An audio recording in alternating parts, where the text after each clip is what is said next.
You famously said when you were younger there were 5 problems that you thought were most important for you to work on. If you were 22 today, what would the 5 problems that you would think about working on be? Well, first of all, I think if somebody is doing something that is useful to the rest of society, I think that's a good thing. Like, it doesn't have to change the world. Like, you know, um, if you're doing something that has high value to people, and frankly, even if it's something, if it's like just a little game, or the some improvement in photo sharing or something, if it has a small amount of good for a large number of people, that's, I mean, I think that's fine. Like, stuff doesn't need to be changed the world just to be good.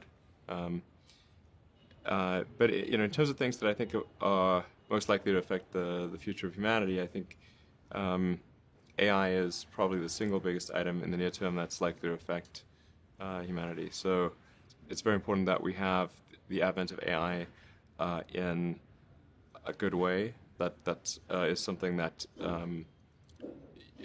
if you could look into the crystal ball and see the future, you would like that outcome, because it is something that could go wrong, as we've talked about many times, and so we really need to make sure it goes right.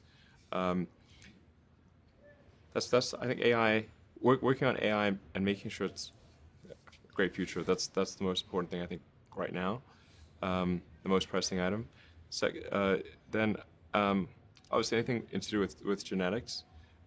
If you can actually solve genetic diseases, if you can prevent dementia, or Alzheimer's or something like that, with genetic reprogramming, that would be wonderful. So I think this genetics, it might be the sort of second most important item. I think having a high bandwidth interface to the brain, like we're currently bandwidth limited. We have a digital tertiary self in the form of our email capabilities, like computers, phones, applications. We're effectively superhuman, but we're extremely bandwidth constrained in that interface between the cortex and your sort of that tertiary digital form of yourself. And helping solve that bandwidth constraint would be, I think, very important for the future as well.